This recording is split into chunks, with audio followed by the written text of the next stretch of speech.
Hello and welcome back to Idej Gaming. Well, it's the final week of Call of Duty month, and what better way to welcome this year's game than by looking at last year's smash hit, Call of Duty Modern Warfare. Released on October 25th, 2019, this reboot/prequel to the popular Modern Warfare series sought to get the Call of Duty franchise back on track. After several poorly reviewed games in recent years, and the direct predecessor removing the campaign mode altogether in favor of chasing the Battle Royale trend, Infinity Ward really wanted to show that they could still deliver great stories along with fun and exciting first-person shooter gameplay. Shortly after the game was announced, word got out that the campaign for this game would be heavily inspired by the darker moments from the original trilogy of Modern Warfare games, specifically the No Russian mission. This, of course, got Call of Duty fans excited, as they hadn't seen a really good campaign since Black Ops 2. However, it also pissed off games journalists who never play Call of Duty who thought the idea of a game based off No Russian would be problematic. This is a war game, isn't it supposed to be problematic? Sadly, it seemed many people made up their minds about this game before it even came out. Let's find out if this reboot was worth the wait. This is 2019's Call of Duty Modern Warfare. We open up with some dialogue from our main antagonist called the Wolf, voiced by Joel Swertal. We see a group of suicide bombers and... Wait a second.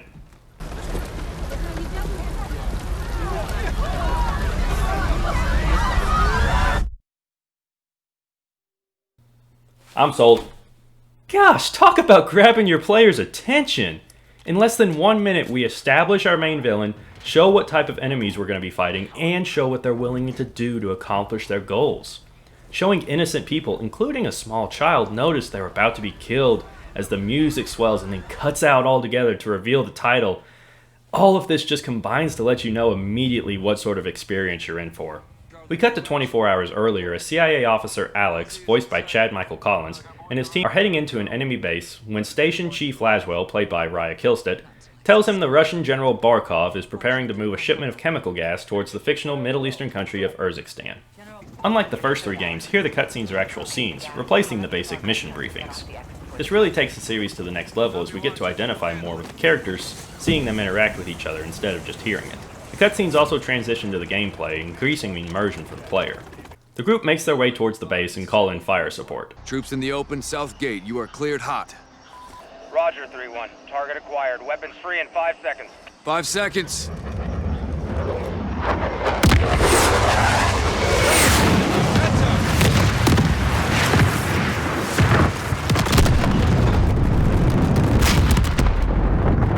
Another nice addition here is we now get to hear quite a bit of dialogue out of the character we're controlling, instead of having them be mute for the entire game. Much obliged, Viking. We'll take it from here. The team infiltrate the base, but the power goes out, making for one of the creepiest opening moments in the Call of Duty game. The darkness, music, as well as being able to hear the enemies moving around, just really shows how much Infinity Ward wanted to grab the player here in the opening moments. You hear that? Whoever killed the powers in here, I'm telling you, could have been the airstrike. Now they're here. Shit! See that? Find him. Contact!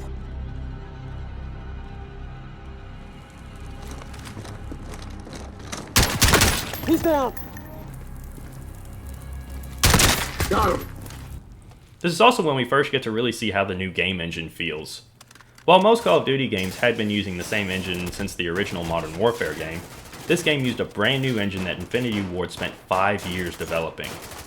This engine allows for more detailed environments, better sounds and weapon mechanics, as well as being the first in the series to implement ray tracing. It makes combat feel much more realistic as the added sound and smoke effects from the guns make it feel like you're actually shooting a gun instead of just seeing one be simulated in a game. Alex and his team take out the combatants, but find out that they're Russian military. We got a problem. These guys are Russian army. Spetsnaz. They secure the gas and prepare to bug out when they're ambushed by unknown forces.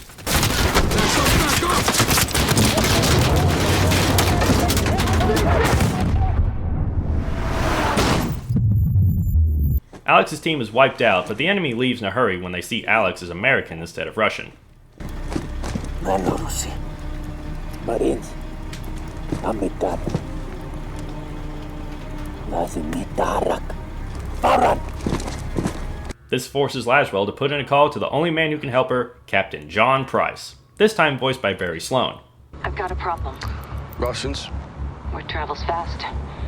Chemical weapons have fallen into terrorist hands. They could be anywhere. Paris, New York. London. When can you brief? We just did.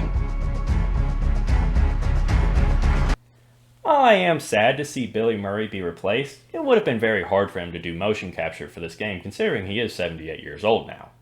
And Sloan does a great job playing a younger version of Price and absolutely steals every scene he's in.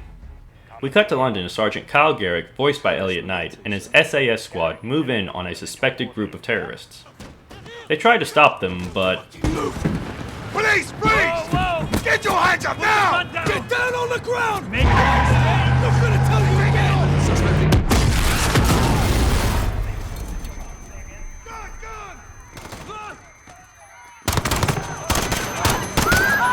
This may be one of the craziest missions in the entire series.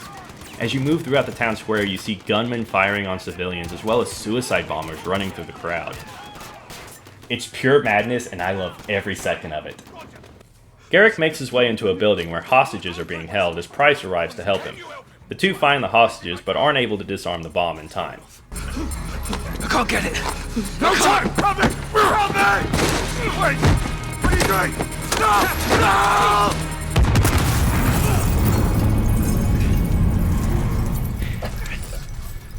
All stations. Bomb is clear. Prep medical are coming up. We cut to Urzikstan where Alex meets up with freedom fighter Farah Karim, voiced by Claudia Dumit, and her brother Hadir. The two agree to help Alex track down the stolen gas if he helps them free their country from Russian control. If you stay, we can help you. But if you stay, you fight. Yelling out to him. مرحبا علي أرزكستان Alex. Follow me.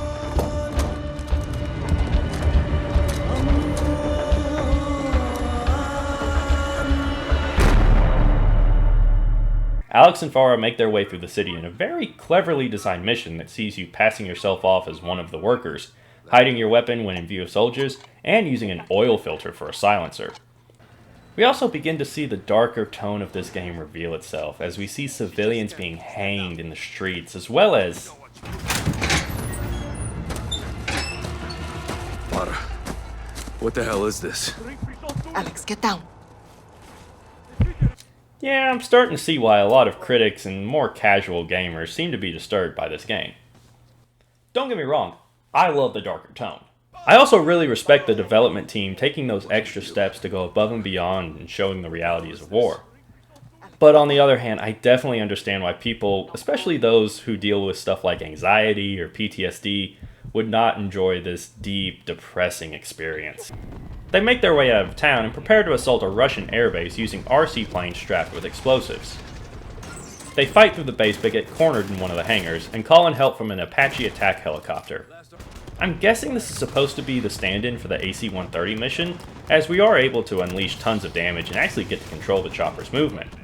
However, it is very short, and seeing as this is the only time we see it in the campaign, I was disappointed that this was all we got. With the airbase destroyed, Price and Garrick prepare to move in on a terrorist cell in the best mission in the entire game, Clean House. You know I do. Take the front row. But this operation failed, so why It are we did doing not this? fail. Your dead brothers made sure of that. Drop 'em. We were supposed Secure. Here, the group infiltrates the house using night vision goggles and have to make the split-second decisions of whether a person in the house is an enemy or an innocent civilian.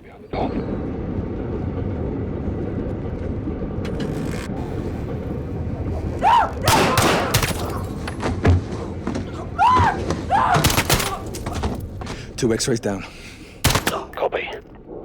Make sure this floor's secure. And it's not like the other games where if you make the wrong decision and kill an innocent, you'd be forced to restart. Here, if you kill somebody, you kill them, whether they're a terrorist or just some innocent man or woman. Again, the dark house combined with the eerie quietness where all you hear is people shouting in the rooms nearby makes for a very on-edge situation that I honestly can't remember ever feeling this authentically in a video game before. Price and Garrick find intel on the location of the Wolf as Alex and a group of Marines move in to capture him. They find him in a hospital his terrorist group are using as a base and take him to the US Embassy. But the Wolf's top enforcer, the Butcher, Does everyone in this game have weird nicknames like in Marvel? Attack the embassy to try and free the wolf. Price, Garrick, Alex, and Farah secure the wolf and try to fight off the enemies, but fail as the wolf ends up escaping. Farah gets the idea to ambush the wolf's men on the Highway of Death, which she says is a road that the Russians bombed during their invasion, killing civilians that were fleeing the war. This is where one of the legit controversies surrounding this game comes from. The Highway of Death is a real road between Kuwait and Iraq, where American forces bombed retreating Iraqi military personnel, destroying almost 2,000 vehicles and killing hundreds. The photos of the bombings were among the worst to come out of the Persian Gulf War, and many believe actually led to President Bush declaring an end to hostilities in the area the next day. The fact that Infinity Ward changed this piece of history to favor one side over the other feels really manipulative, leading many to call the studio anti-Russian. This controversy ultimately led Sony to refuse to sell this game on the PlayStation Store in Russia. Farah, Hadir, and Alex set up in a village near the highway as Hadir gives Alex his trusty sniper rifle in what is probably one of the most fun sniping parts of the series. Good hit. One more. Nice shot. 2 of the Wolf Scouts gone. We now have to actually adjust our aim for distance and win, something we've never had to do before in any of these Call of Duty games. You pick off several terrorists before General Barkov and his men attack the town. Our heroes seem to be overrun, but Hadir blows up the chemical weapons that we saw earlier, revealing that he was the one who stole them.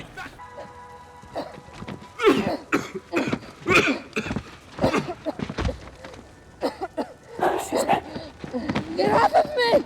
How could you do this? We had no choice, Bella. All bets are off now. No, not like this. Sister. Alex. Listen to me. I stole the gas from the Russians. To help us. Only to help us. Tell Farah. Tell her, Alex.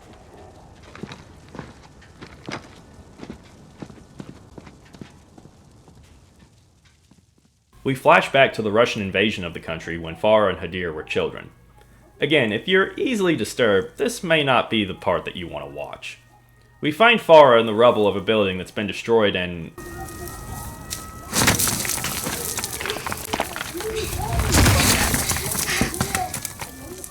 Mama! Please wake up, Mama! Farah is found by her father as they rush home to find her brother and leave town. They're confronted by a Russian militant as their father sacrifices himself so the two can escape, or not. Don't worry! I'll take care of you! There's like 3 other exits in this house, why didn't you run? Farah and Hadir are able to kill the soldier and try to avoid being seen. They make their way out of the city and come across 2 soldiers near a truck. Farah takes one of the guns and kills the guards as the 2 get ready to leave, or not. So you are the little devils that killed my soldiers. Отлично. So the 2 are captured as we come back to modern time, with Alex and Farah waking up as Price and Garrick show up to exfil them. It was Hadir. Hadir is the thief. I'm sorry, Captain. I didn't know. There's no way you could have known. It's okay, Farah. We'll get him. We need to unhouse this target! Now! Alright, I don't know what unass means, but I love it, especially with Sloane's voice. We need to unhouse this target! Now! The 4 go back to the US military base, which is a little odd considering Farah isn't US military, but whatever. As Laswell sends the group to find Hadir. Barkov's gonna put a bounty on his head. All right, well, let's get him first. Any further complications and we're at war with Russia. Well, that don't complicate it. I don't know why, but I really love that smile that Price gives her right there. The group fly into where Hadir and the wolf are believed to be hiding. After clearing out a few buildings similarly to in Clean House, Alex and Farah head into the underground tunnels but get trapped. After moving through the tunnels, they find and execute the wolf and defuse his suicide vest. They get back to the base but get some bad news. Norris, I asked you to let me Tell handle... him, Laswell. Or I will. Command has officially redesignated Farah's forces. You want to translate that from bullshit to English? It means they're on the list. What list? Foreign terror organization list. I've ordered my Marines to treat Farah's army as hostiles. What? They're our allies. Yeah, not anymore. Will you keep your Muppets on a short string, Colonel? Or what? I'll fucking earn you from it. Okay, can I just say, I love how little bullshit Price is willing to put up with here. Will you keep your Muppets on a short string, Colonel? Or what? I'll fucking earn you from it. It's a little refreshing. But Alex decides to desert and leave and join up with Farah's forces. I'm going back to Urzikstan, staying with Farah's army. What you're doing is illegal. I'm pretty sure everything we do is illegal. Only the good stuff. You got friends nearby? You too. Thank you. For everything. Well, it's not over yet. Trust me. I always have. I gotta give it to the writers here. They did a great job of making each of these four main characters extremely likable and relatable. And from the people who wrote this game, that's very surprising. We flash back again to when Farah and Hadir were prisoners in Barkov's prison. We find out that Farah helped lead a prison riot and Price was actually the one that rescued him. We got your messages. Lieutenant John Price. I have to admit, it is really funny seeing a younger Price before he grew his iconic mustache. We come back to modern day as Price and Laswell discuss what to do. What do you suggest? A business trip. Unsanctioned? Black. Who's your team? Some old comrades. And the sergeant? He's ready. I can get you in. After that, you're on your own. Host nation weapons only. Leave it to me. I haven't talked much about the graphics because during gameplay they look pretty similar to most other modern games. But the cutscenes in this game are so realistic, at times I had to remind myself that these cutscenes aren't live action. Price, Garrick, and old comrade Nikolai, played by Stefan Kapicic, go to Russia to track down the Butcher, who they think can help lead them to Hadir. They chase down the Butcher and begin interrogating them as Nikolai delivers the package. Sergeant Garrick, package is in the back. What is it? Truth serum.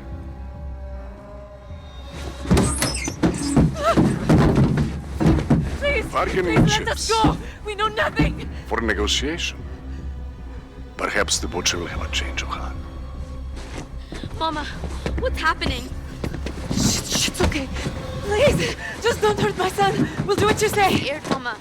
So the good guys, not sure how much longer we're going to be able to call them that, use the Butcher's wife and son to get him to talk. Son of a bitch!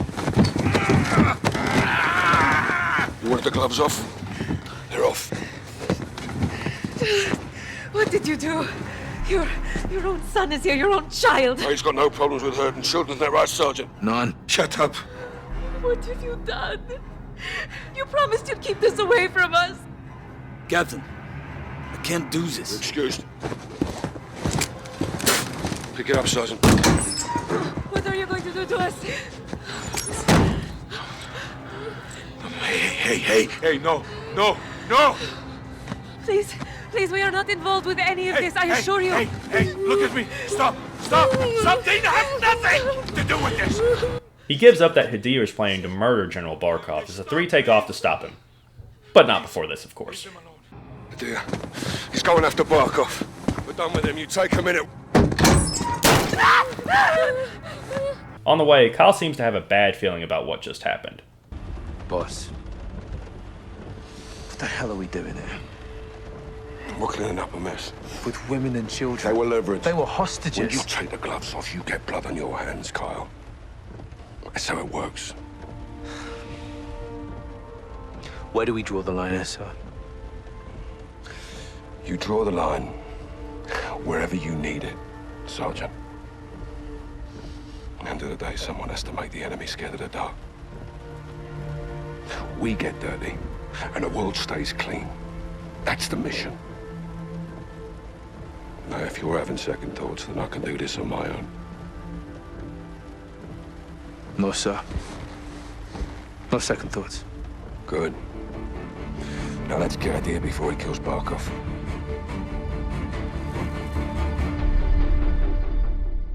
The pair infiltrate Barkov's compound and find Hadir's men are torturing Barkov's family to find out where he is.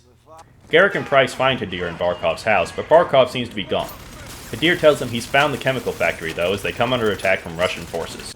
They escape, but it seems that Laswell has been ordered to hand Hadir over to Russia. What the hell is this? It's the off switch.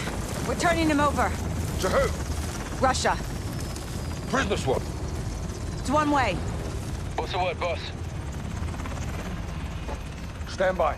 Don't make this ugly, Captain. Give me a reason not to. It's a proxy war, John. We're all just pawns in this. You speak for yourself. Hand him over. Yes, sir.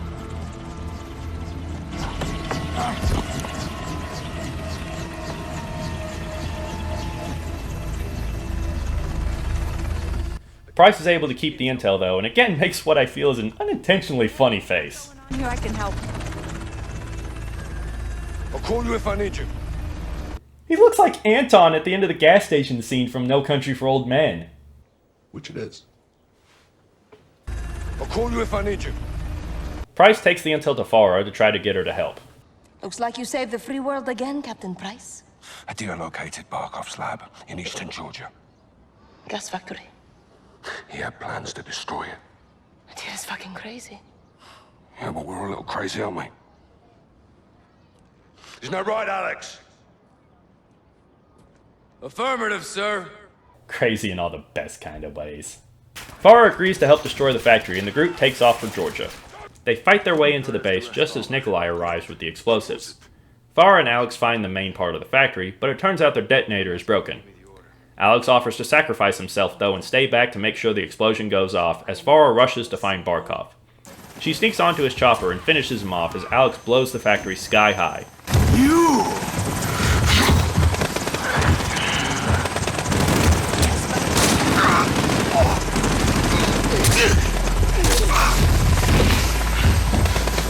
I'm still here, Farah. Still alive. Still...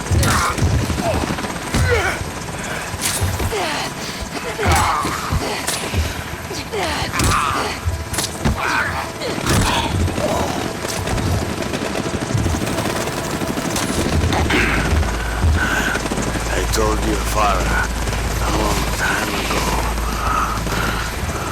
Your country breeds terrorists. That's why you're here. Shut your mouth! Let's see if dogs can fly.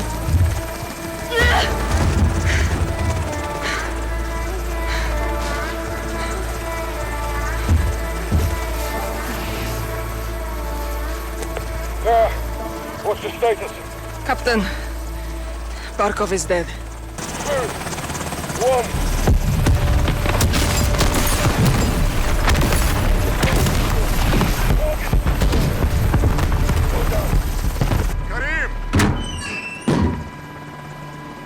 Mother Russia would approve. Where to? Urzikstan. Home.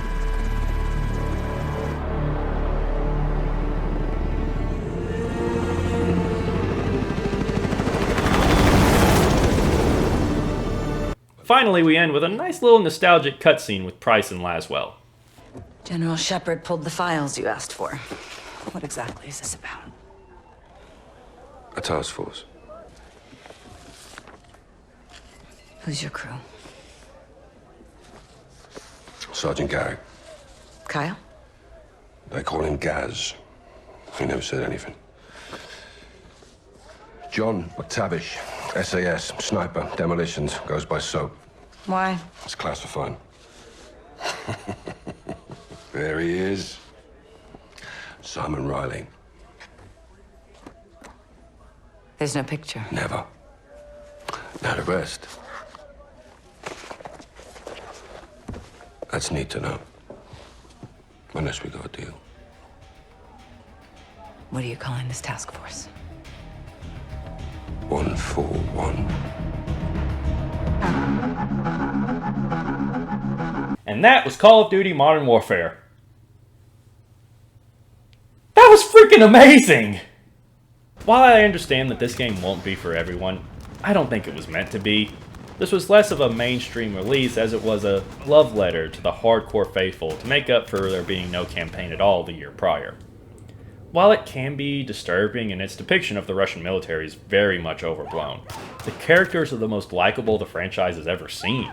The story is good enough to keep us interested, and the level and mission design is by far some of the best we've seen in the series in a long time.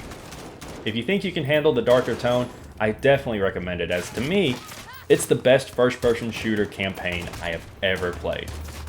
And that brings Call of Duty month to an end. Until next time, I'm Brandon Satterwhite for Idej Gaming.